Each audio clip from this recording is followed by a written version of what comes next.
So here's a picture of the refrigerator with the top off of it. Walk up to it. It's not running, it's not plugged in. You can see this is a only thing that's been modified on it, which is basically this was horsehair, and I replaced it with a extension cord.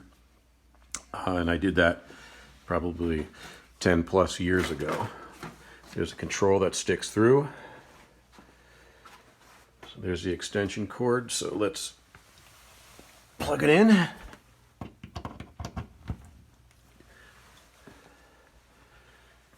And we will turn it on.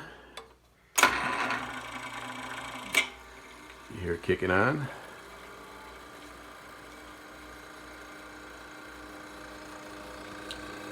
You hear the fan spinning.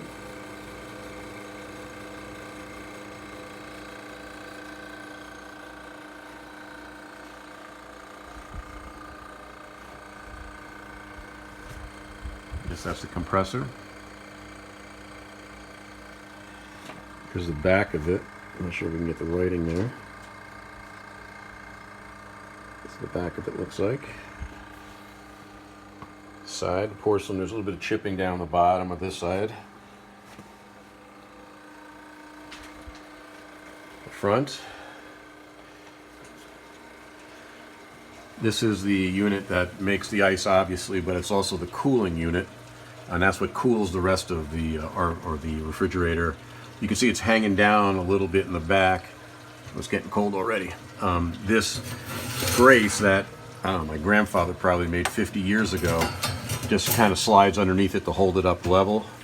A little bit loose right up in there. I'm not sure if that could be tightened or not. There's some chipping down there.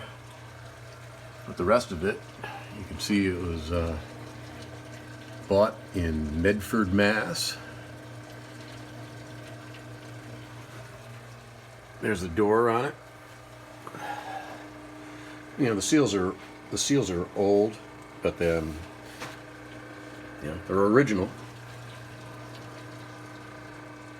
A little bit of staining on the top of this one. Close up of the handles.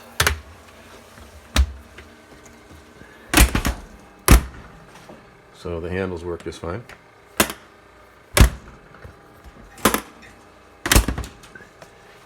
And then this side, you can see it's up against the wall, so